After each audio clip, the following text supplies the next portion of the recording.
Hello everyone and welcome back to my another exciting video. तो आज के इस वीडियो में जैसे कि आप सब टाइटल पढ़ के समझ ही गए होंगे, हम अपने चैप्टर जिसका नेम है इसका नेम आपकी स्क्रीन पे डिस्प्ले हो गया है। इसका नेम है classification of elements and periodicity properties. इसी का आज हम एनसीईआरटी सिनॉप्सिस करने जा रहे हैं। मीन्स हम इसकी पूरी एनसीईआरटी को इस पूरी वीडियो में कवर करेंगे एंड ऑल टुगेदर हम इसमें जितनी भी चीजें हमारी समझने की है वो हम फिनिश कर देंगे। तो चलिए बिना टाइम वेस्ट करे स्टार्ट करते हैं। सबसे पहले जो बात आती है वो आती है पीरियोडिक टेबल की। तो ये कैसी टेबल होती है जो कि क्लासिफाई कर देती है, क्या करती है, इसका वर्क है क्लासिफाई करना किनको, जितने भी अभी तक नोन एलिमेंट्स हैं, और किस बेसिस पे इनको क्लासिफाई करती है, उनकी प्रॉपर्टीज को देख के। और उनकी प्रॉपर्टीज को ऐसे देखते हैं कि एलिमेंट्स से सिमिलर प्रॉपर्टीज, जो सेम प्रॉपर्टीज वाले एलिमेंट्स हैं, वो एक साथ ग्रुप हो जाए और एक ही vertical column, vertical means like this, vertical column में वो एक साथ अरेंज हो जाए एंड कौन अरेंज हो जाए, जो कि जिनकी सेम प्रॉपर्टीज है, वो सारे एलिमेंट्स एक साथ इस ऑर्डर में अरेंज हो जाए। अब आ जाती है बात हिस्ट्री ऑफ पीरियोडिक टेबल की। ऑफ कोर्स ये टॉपिक हमारा सीबीएसई में इंक्लूडेड नहीं है, बट स्टिल अगर आपको पढ़ना है then you can read it. आपको नहीं पढ़ना है, आपके स्कूल में नहीं करवा रहे हैं, then you can simply skip this topic. आप अगले टॉपिक पर डायरेक्टली गो थ्रू कर सकते हैं। तो बात आ जाती है रोवेनस ट्रेट्स की। तो इन्होंने क्या करा है, इन्होंने जो सिमिलर एलिमेंट्स है उनको इन्होंने 3 के ग्रुप में डिवाइड कर दिया। और किस बेसिस पे इन्होंने डिवाइड करा कि जो मास ऑफ मिडल एलिमेंट है was approx the arithmetic mean of the other 2 elements. अब ये कैसे कर रहे हैं क्लासिफाई, अभी हम जब नीचे देखेंगे तब हमें ज्यादा समझ में आएगा। और इस ग्रुप जो इन्होंने 3 का ग्रुप बनाया, 3 एलिमेंट्स का इन्होंने साथ में ग्रुप बनाया और उसको इन्होंने क्या नेम किया, ट्राइब। अब देखिए जैसे कि ये 3 एलिमेंट्स का इन्होंने साथ में ग्रुप करा हुआ है, लिथियम, सोडियम एंड पोटेशियम को। तो अब जो ये मिड वाला एलिमेंट है जो कि क्या है, सोडियम, इसका जो एटॉमिक वेट है, जो इसका मास है, the mass of middle element was approx the arithmetic mean. अब मीन कैसे निकालते हैं, जो ये वाला है 7, जो हमारा 7 दिया गया है यहाँ पे, 7 और 39, इन दोनों का जब हम मीन निकालेंगे तो वो क्या आएगा, अप्रॉक्स 23 के आसपास आएगा। तो उन्होंने इस बेसिस पे 3 के इन्होंने ट्राइड्स बना दिए थे, 3 का इन्होंने ग्रुप फॉर्म कर दिया था, उसका नेम करा था ट्राइड्स। तो आप इसको निकाल के भी देख सकते हैं, 7 और 39 का मीन आप निकालिएगा, अरिथमेटिक मीन, और वो किसके अप्रॉक्स आएगा, 23 के, जो कि किसका है, मिडल वाले एलिमेंट का एटॉमिक मास है। Same for this one and same for this one. मगर he was, इसका ड्रॉबैक भी हम देख लेते हैं कि ये क्यों सक्सेसफुल नहीं हो पाया, क्यों हमें एक न्यू सिस्टम को अप्लाई करना पड़ा। ड्रॉबैक इसका ये है कि he was able to apply this concept only for the 12 elements. ये जो concept इन्होंने लगाया ये सिर्फ 12 एलिमेंट्स के लिए ही वैलिड रहा, बाकी सारे एलिमेंट्स जरूरी थोड़ा ना कि हर एक में यही चीज फॉलो हो रही हो। There might be something else जो कि बाकियों में कुछ और हो, जैसे सिर्फ 12 में ही एप्लीकेबल हो पाया, जबकि आपको पता है कि हमारे पास जो नोन एलिमेंट है वो बहुत सारे हैं। तो उनका ये ड्रॉबैक था, जिसकी वजह से इनका मॉडल जो है वो फेल हो गया। आगे बढ़ेंगे, न्यूलैंड्स लॉ ऑफ ऑक्टेव। इन्होंने सेकेंड जो चीज थी वो हमें बताया, ये क्या, इनका था हमारा फर्स्ट नंबर, इनका है हमारा सेकेंड नंबर। तो इन्होंने जो कि एलिमेंट्स थे उनको एक इंक्रीजिंग ऑर्डर में लगाया एटॉमिक वेट के हिसाब से। एटॉमिक वेट वही होता है एटॉमिक मास जो है हमारा। तो उसी के हिसाब से इन्होंने सारे एलिमेंट्स को अरेंज कर दिया। इन्होंने क्या पाया कि जो हर एवरी 8 एलिमेंट, हर 8वां एलिमेंट सिमिलर प्रॉपर्टी शो कर रहा था फर्स्ट वन की जैसी। मतलब फर्स्ट और 8th वाले की जो प्रॉपर्टीज है वो बिल्कुल सेम है। और किसकी तरह सेम है, जैसे कि म्यूजिकल स्केल होता है सा रे गा मा पा धा नी सा, तो ये सा स्टार्टिंग में भी था और लास्ट में भी सा रे गा मा पा धा नी सा। तो ये सा वाला जो साउंड है रिपीट हो रहा है। तो इसी तरीके से जैसे साउंड म्यूजिकल स्केल में रिपीट होते हैं, उसी तरीके से यहाँ पे भी हर 8th एलिमेंट की जो प्रॉपर्टीज थी वो फर्स्ट वन की जैसी आ रही थी। जैसे कि अगर हम लिथियम से काउंट करें तो 1 2 3 1 2 3 4 5 6 from lithium itself we have to count 1 2 3 4 5 6 7th and 8th one. So this is the first and this is the 8th. और इन दोनों की प्रॉपर्टीज जो थी बिल्कुल सेम तो सेम थी। इसी तरीके से बेरिलियम और मैग्नीशियम की बिल्कुल सेम थी। ऐसे ही इसकी और कंटिन्यूएशन में सबकी। फिर हम आगे बढ़ जाए तो पोटेशियम की फिर से इन तीनों की प्रॉपर्टी सेम आ गई थी, फिर इन तीनों की सेम आ गई थी। एंड सो बस ये लेकिन पॉसिबल हो पाया सिर्फ कैल्शियम तक। इसकी लिमिटेशन यहाँ पे बताई गई है कि Newlands law of octaves was applicable only up to calcium having atomic mass of 40 atomic mass तक ही ये कैपेबल हो पाया, उसके बाद ही फेल हो गया।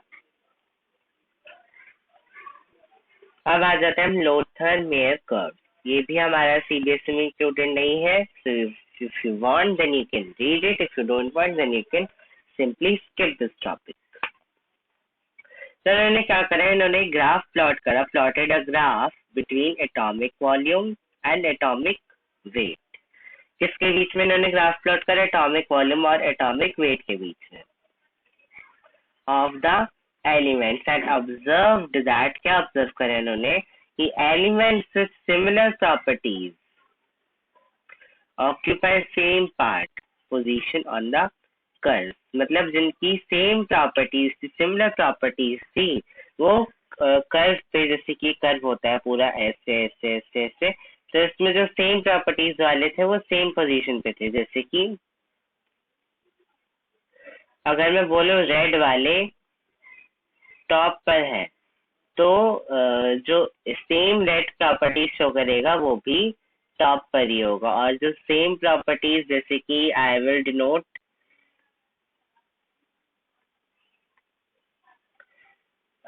Yellow with another group. Late assume कि येलो वाले सेम प्रॉपर्टीज शो करें तो सारे येलो डाउनवर्ड पोजीशन पे ही हमें मिलेंगे। तो इसी तरीके से जो ग्राफ है प्लॉट किया जाता है। आगे बढ़ेंगे।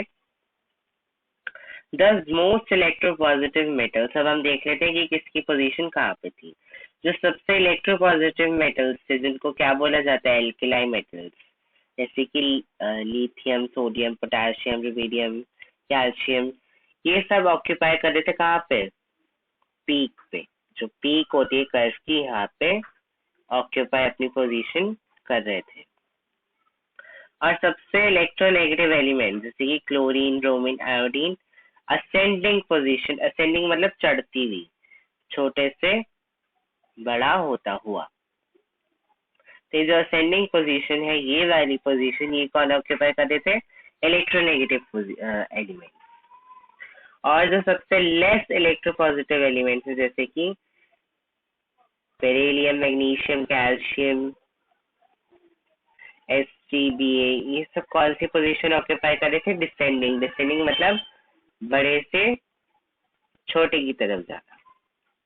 तो ये जो ये पी के से नीचे आती हुई पोजीशन कौन ऑक्यूपाई करते थे? Less electropositive element.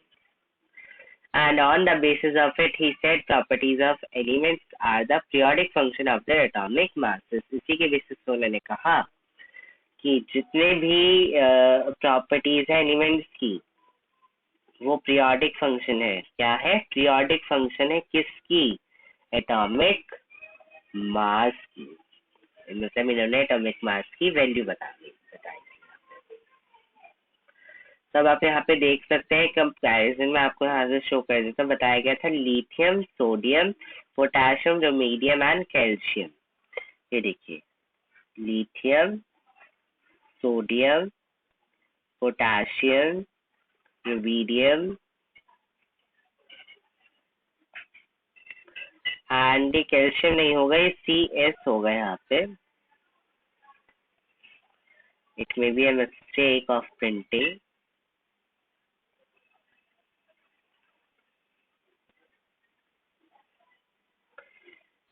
ये सब कहाँ पे थे? पीक पे थे बिल्कुल, जो कि यहाँ पे लिखा भी हुआ है पीक ऑक्यूपाई करे थे, ये सब पीक पे थे। फिर बताया गया है इलेक्ट्रोनेगेटिव एलिमेंट जैसे कि chlorine, bromine, iodine. So chlorine, bromine and iodine, chlorine, bromine and iodine, ये सब असेंडिंग पोजीशन पे जा रहे हैं, मतलब छोटे से बड़े की तरफ जाने की कोशिश कर रहे हैं। वहीं अगर हम आगे बात करें लेस इलेक्ट्रोपॉजिटिव एलिमेंट्स की, जैसे कि ये सारे, ये सब कौन सी पोजीशन ऑक्यूपाई करेंगे? Descending position. C, BE, Mg, then Ca, then St,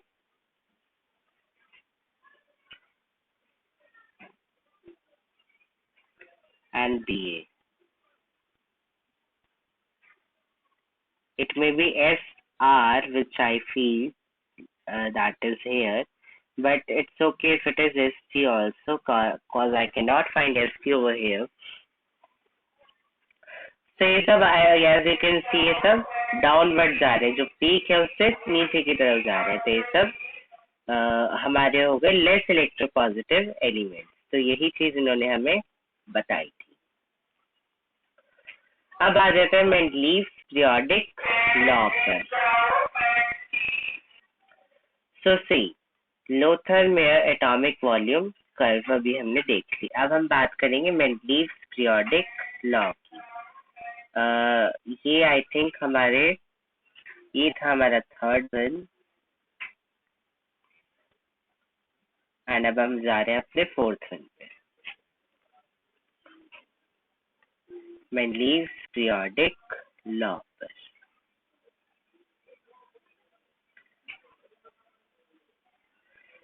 So the physical and chemical properties of elements are the periodic function of their atomic masses. ये बात अभी हमने पीछे पढ़ी थी कि जो भी हमारे पीरियोडिक फंक्शन है वो किसके पीरियोडिक फंक्शन है? एटॉमिक मासेस के। When elements are arranged in increasing order, कैसे उनको अरेंज करें? Increasing order. और किसका इंक्रीजिंग ऑर्डर? एटॉमिक मास का। Similar elements reoccur after regular interval. तो जो जब हम अपने एलिमेंट्स को अरेंज कर रहे हैं इंक्रीजिंग एटॉमिक मास में, तो उनका जो सेम एलिमेंट्स है, जो सिमिलर प्रॉपर्टीज वाले एलिमेंट्स है, वो कुछ टाइम के बाद दोबारा से रिपीट हो रहे हैं। अब जब हम उनको इंक्रीजिंग ऑर्डर में अरेंज करें, अभी हम आगे भी देखेंगे वो कैसे हो रहे हैं। तो इनकी जो पीरियोडिक टेबल इन्होंने बना ली थी उसमें कितने वर्टिकल कॉलम्स थे? 8 वर्टिकल कॉलम्स थे जिनको इन्होंने ग्रुप्स का नेम दिया, और 6 हॉरिजॉन्टल रूल्स थे जिनको इन्होंने सीरीज या फिर पीरियड्स कह के डिनोट किया। वर्टिकल कॉलम्स होते हैं इस तरीके से, हॉरिजॉन्टल रूल्स जो इन्होंने कहे हैं या फिर रोज होगी वो इस तरीके से होती है।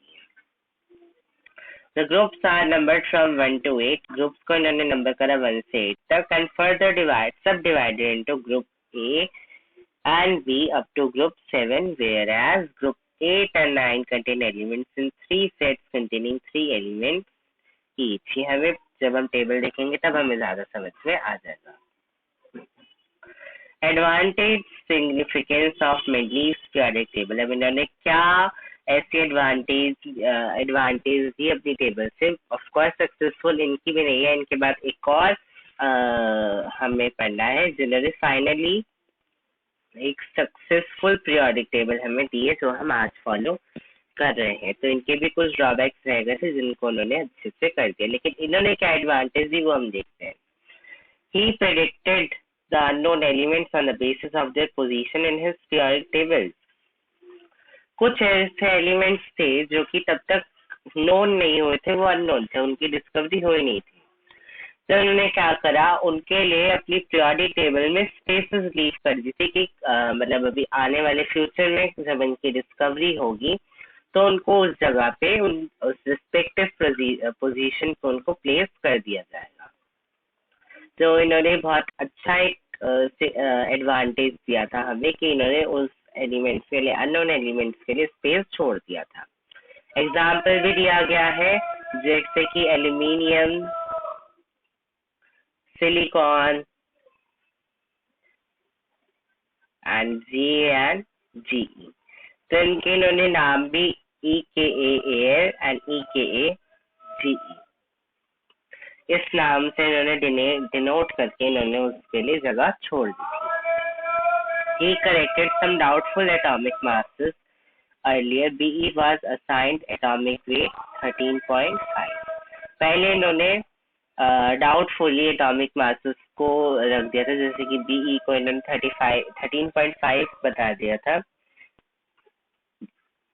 कैसे बता दिया था?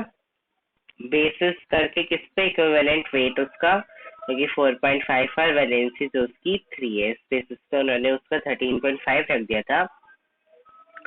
Thus it should be placed between C and N. इस वजह से उन्होंने उसको प्लेस कर दिया था C और N के बीच में. But since no vacant space was present between them and also BE do not satisfy this position on the basis of its properties. क्या बोल रहे हैं कि जो वहाँ पे स्पेस है C और N के बीच में, तो और वैसे भी जो B था वो पोजीशन को सेटिस्फाई नहीं कर रहा था. इन्होंने कैसे ना कैसे उसका मास पता करा एंड फिर जो मास निकल के आया उसके हिसाब से BE को C और N के बीच में, अब की जो हमारी पीरियोडिक टेबल है उसमें आप देखिए C और N के बीच में इनके हिसाब से उससे होना चाहिए था, लेकिन वहां पे तो कोई स्पेस ही नहीं थी. और साथ में जो BE था वो सेटिस्फाई नहीं कर रहा था उस पोजीशन को. क्यों?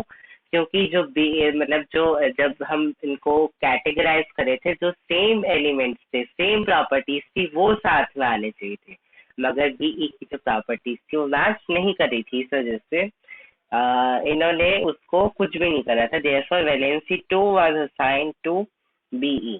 इस वजह से इन्होंने खुद से ही BE को सेकेंड वैलेंसी 2 वैलेंसी प्रोवाइड कर दी थी.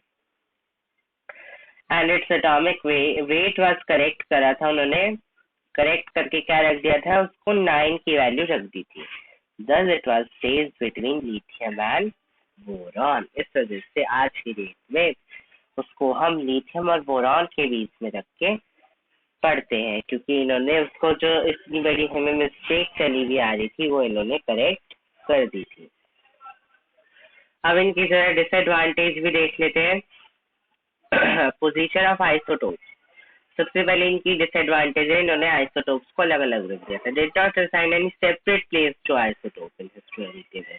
उन्हें आइसोटोप्स को कोई सेपरेट पोजीशन ही नहीं प्रोवाइड करी. जैसे हमारे कई चीजों के आइसोटोप होते तो उसको हमें अलग अलग पोजीशन असाइन करनी चाहिए, पर इन्होंने ऐसा नहीं करा.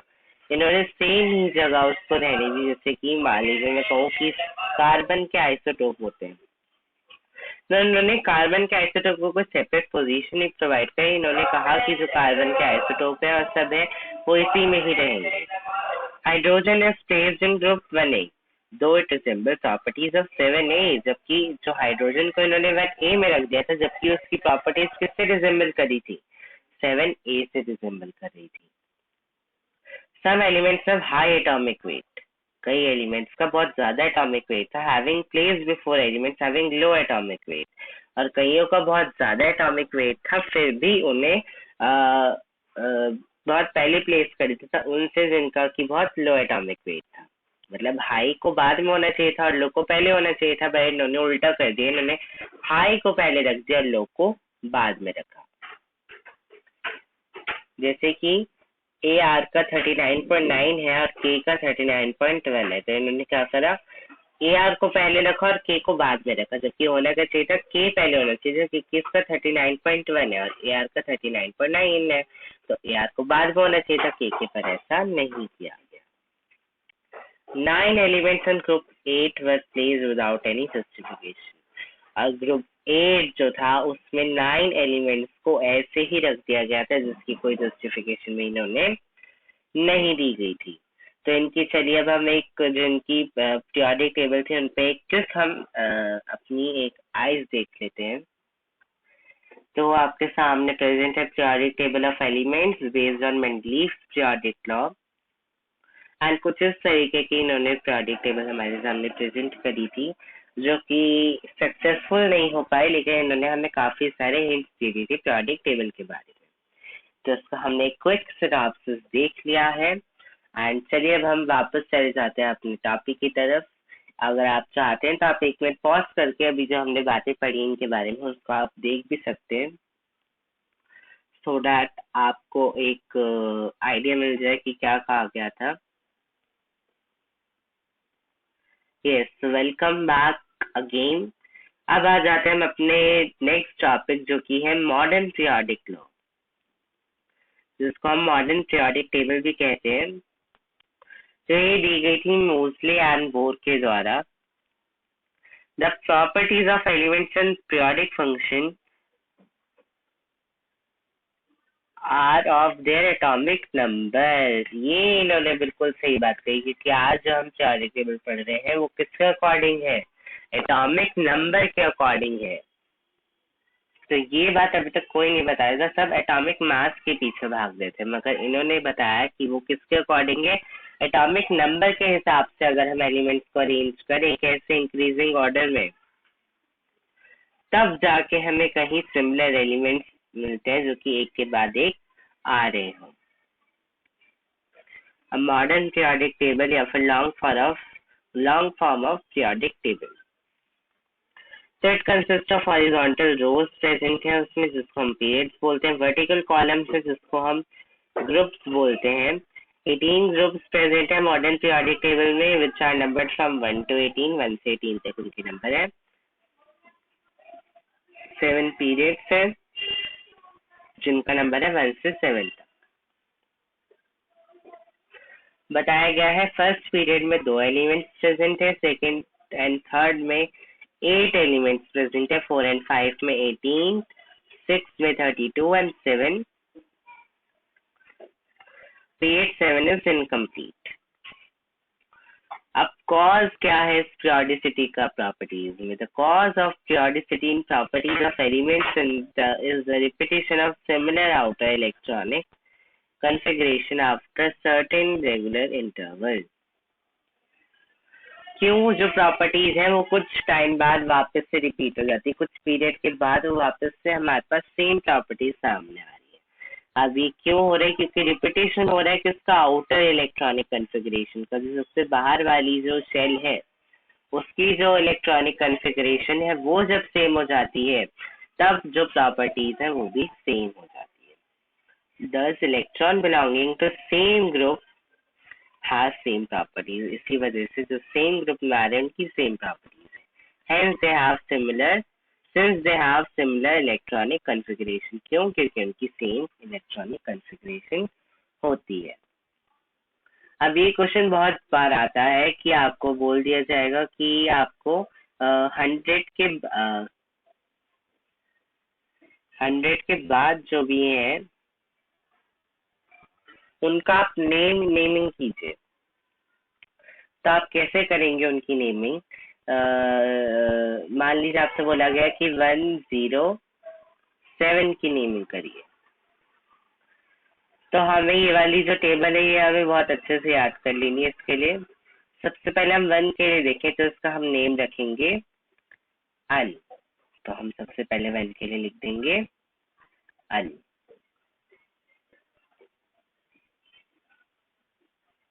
अन 0 के लिए हम रखेंगे नील। एंड 7 के लिए अब हम देखें तो 7 का नेम है सेप्ट। सेप्ट। सब हम तीनों को एक साथ जोड़ दे तो अन, नील, सेप्ट और ईएम। लास्ट में हमें जब हम ये पूरा नाम लिख ले तो हमें लास्ट में लिख देना है ईएम, IUM, ईएम। तो क्या नेम बन जाएगा? अन नील सेप्टियम। और अगर हम इसे शॉर्ट फॉर्म में लिख रहे थे तो हम फर्स्ट वर्ड निकाल लेंगे सबका, जो कि यहाँ लिखा भी हुआ है कि हम 1 के लिए लिख देंगे एब्रीविएशन U, 0 के लिए हम लिख देंगे N और 7 के लिए सेप्ट के लिए हम लिख देंगे S। तो इसकी एब्रीविएशन शॉर्ट फॉर्म क्या बन जाएगी? UNS, जो कि यहाँ पे भी दी हुई है। तो इस तरीके से हमें नेमिंग करनी है, मगर उसके लिए आपको ये टेबल पता होनी चाहिए।